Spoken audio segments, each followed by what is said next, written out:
محمد والے محمد. اچھا جی، کافی دنوں سے 4-5 دن سے میری ایک ویڈیو جو ہے وہ سرکولیٹ ہو رہی ہے جس کے اوپر ہمارے مسلمان بھائی کافی تنقید لگا رہے ہیں کہ میں نے نعوذ باللہ نماز کی بے حرمتی کی ہے. میں اس ٹائم ہمارے جو مسلک ہیں ان کے علماء کریم کے پاس موجود ہوں. میں نے ریکویسٹ کر کے ان سے ٹائم لیا کہ کسی انسان کو راضی کرنے کے لیے نہیں، اللہ کی ذات کو راضی کرنے کے لیے، کہ کیا میں نے کوئی توبہ نعوذ باللہ نماز کی بے حرمتی کی ہے یا میں نے کسی کی دل آزاری واقعی میں کی ہے یا نہیں. میں نے اپنا جو ایک موقف تھا کہ نماز ہر بلا سے بچاتی ہے، ہر بلا کا جو ہے ایک سلوشن ہے وہ نماز ہے. قرآن پاک میں یہ کہا گیا ہے. میں نے علامہ صاحب کو آپ جناب کو علامہ صاحب کو سب کو میں نے اپنا جو موقع تھا وہ بتایا. بسم اللہ الرحمن الرحیم. رجب بٹ صاحب نے اپنا موقف دیا ہے، تمام مسالک کے علماء موجود ہے. میں مختصراً یہاں پہ یہ عرض کروں گا کہ کوئی مسلمان بھی دین کا، شعائر اسلام کی توہین نہیں کر سکتا، اس کے بارے میں سوچ بھی نہیں سکتا. جی بسم اللہ الرحمن الرحیم. علماء نے بھی اس بات کی توثیق کی ہے کہ ویڈیو دیکھنے کے بعد اس نتیجے پہ پہنچے کہ اس میں کوئی ایسی چیز نہیں ہے. تکبیرۃ الاحرام انہوں نے کہا ہے اور رفع یدین کیا ہے. اس میں کوئی ایسا عمل نہیں ہے کہ جس کے ذریعے نماز کی توہین ثابت ہو سکتی ہو. اور جب وہ خود قائل یعنی فائل جو ہے وہ اپنے عمل کی بہترین توجیہ بتا سکتا ہے کہ اس کا کیا نظر و فکر تھی اس عمل کے دوران. تو ہم نے فائل کے عمل کو سنا اور ان کی نظر و فکر کو سنا. اس میں ہم اس نتیجے پہ پہنچے ہیں کہ نماز کی اس منظر پہ توہین نہیں ہوئی ہے. یقیناً یہ خدا کی بارگاہ میں بھی جواب دہ ہے جو انہوں نے علماء کے سامنے کہا. اس کے نتیجے میں ایسی کوئی نماز کی توہین نہیں ہوئی.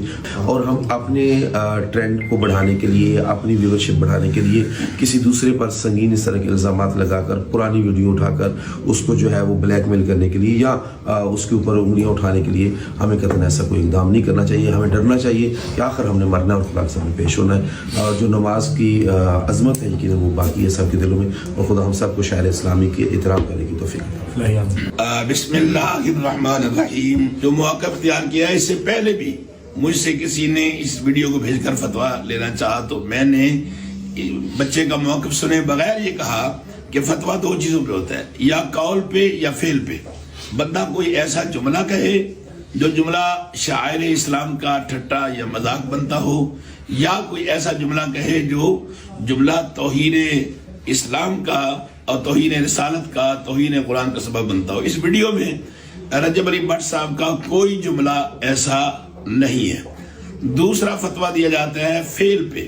کوئی ایسا فعل جو شاعر اسلام کے خلاف ہو، اس میں مذاق ہو، کوئی اس سے توہین ثابت ہو.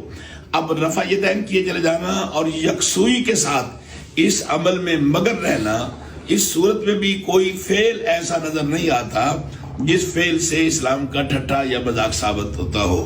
میں سمجھتا ہوں کہ اگر اس کے باوجود کوئی فعل سامنے جس پہ اشکال پیدا ہوتا تو تب بھی فقہا نے یہ حکم دیا ہے کہ اس شخص کو جس کا وہ قول ہے یا فعل ہے اسے پوچھا جائے اور اس کے موقف پر فتویٰ دیا جائے.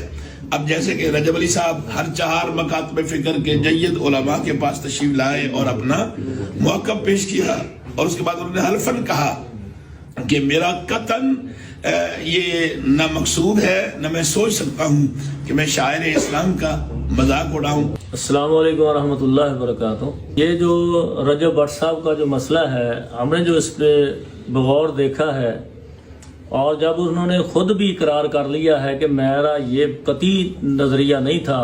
جب انما الاعمال بالنیات، ہمیں اسلام کہتا ہے کہ عمل کا دار و مدار نیتوں پر ہے. جب اس کی نیت یہ نہیں ہے، کیونکہ وہ کہتے ہیں کہ دین کا ستون ہے نماز، تو میں کیسے اس کی توہین کر سکتا ہوں. تو ہمیں یہ اسلام میں کہا گیا ہے کہ اے ہمارے رب، ہمارا مواخذہ نہ کرنا اگر ہم بھول جائیں یا ہم سے خطا ہو جائے. تو جب اس نے یہ معافی مانگ لی ہے کہ میں اللہ سے بھی معافی مانگتا ہوں اگر اس میں کوئی خطا ہے، تو میں مسلمان بھائیوں سے بھی مانگتا ہوں، کیونکہ یہ مشترکہ یہ عبادت ہے. سارے نبیوں کو اللہ نے نماز کا حکم دیا ہے، تو لہذا میں کبھی سوچ بھی نہیں سکتا.